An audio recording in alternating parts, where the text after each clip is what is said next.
what we're standing here talking about when we said calling the senators was that we've had for 20 years, 19, 20 years, right around there, a law that was called Prove It First. That Prove It First law had to do with before a mining company could have a mine here in Wisconsin, they had to prove that they could operate for 10 years and not pollute for 10 years after that. That Prove It First law has been repealed yesterday.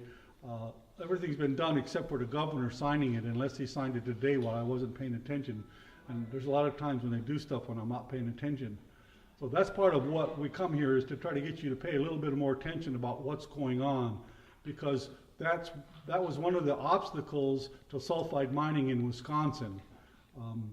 One of the other obstacles is us, and we're not going to get out of the way. We're going to maintain a resistance. We're going to maintain a presence so that people know that this is pollution and it's on purpose. And it's not about the gold, and it's not about the silver, and it's not about jobs, and it's not about money, except money for those corporations that come in and pollute the land. When they pull out, and Al will talk to you about all of this, Professor Al Geddix will talk to you about all of this, it has to do with then who takes care of what they did. And no matter what goes on, these corporations really don't care about anything. They don't care about us. They only care about their bottom line, and their bottom line is cash. Cash is the cow here. And so we're talking against making money in a sense, but that's not really true. We're not against anything. We're just trying to protect the water. Wisconsin Natural Resources Council, the Menominee Tribe, the River Alliance, what's the other ones? The Sierra Club. Oh, I should have known that one. Wisconsin League of Conservation Voters. League of Wisconsin League of Wisconsin Conservation Voters. That's a mouthful there. League of Wisconsin Conservation Voters. All of these have banded together, and most of this has to do with grassroots organizing, and that's where I come in. I'm a grassroots organizer on the Menominee Reservation in order to fight this pollution of Mother Earth, to fight this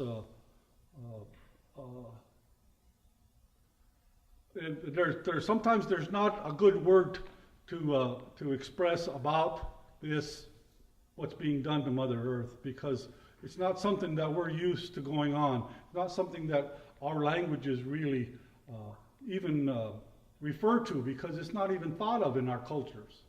And Mark Denny will talk about that after Al Geddix. This is a very educated audience. 90%, 99% of the American public have never heard the term sulfide mining.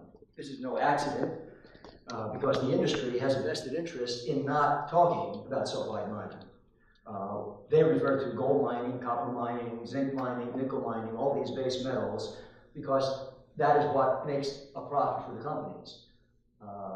What is left behind, which is 99% of the rock that comes out of the ground, contains sulfide minerals, mainly pyrite. And when you blast and crush and pulverize the rocks that contain the tiny trace amounts of gold, silver, copper, what you're left with are sulfide minerals in the waste material. And so, for instance, in a ton of rock, you get maybe at most 3 pounds of copper or 3 pounds of gold. 1,997 pounds ends up as sulfide mine waste. When those sulfides are exposed to air and water, there's a chemical reaction that takes place that turns the combination into sulfuric acid.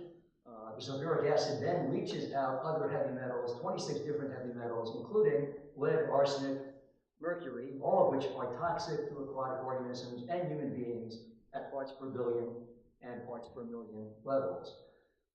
This is not what the company uses to promote mining in communities where they want to extract minerals. Because if they told the truth, the dirty secret about sulfide mining, there would be no community in their right mind that would agree to have its community subjected to a massive assault on the environment that leaves these communities with the vast majority of the waste material containing these heavy metals and sulfides that will pollute in perpetuity.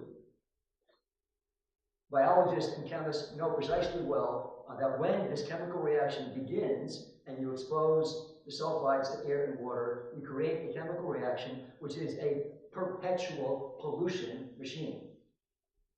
It doesn't stop, right? So there are mines that go back to the Roman Empire 1,500 years ago that are still generating acid mine drainage. This is the equivalent of radioactive waste. Right? This is obviously not a very good selling point to convince communities that they ought to rent out their land and their resources and their water to an industry which has a horrendous track record of polluting groundwater and surface water in perpetuity. So, my title of my talk is not Gold and Silver Mining at the Back 40 Project, which is the company's name for this open pit sulfide mine on Menominee River, bordering Michigan and Wisconsin, because that would be a misleading title. Has nothing to do with what is the experience of the community now and in the future, dealing with the consequences of massive amounts of mine waste containing sulfide mineralization.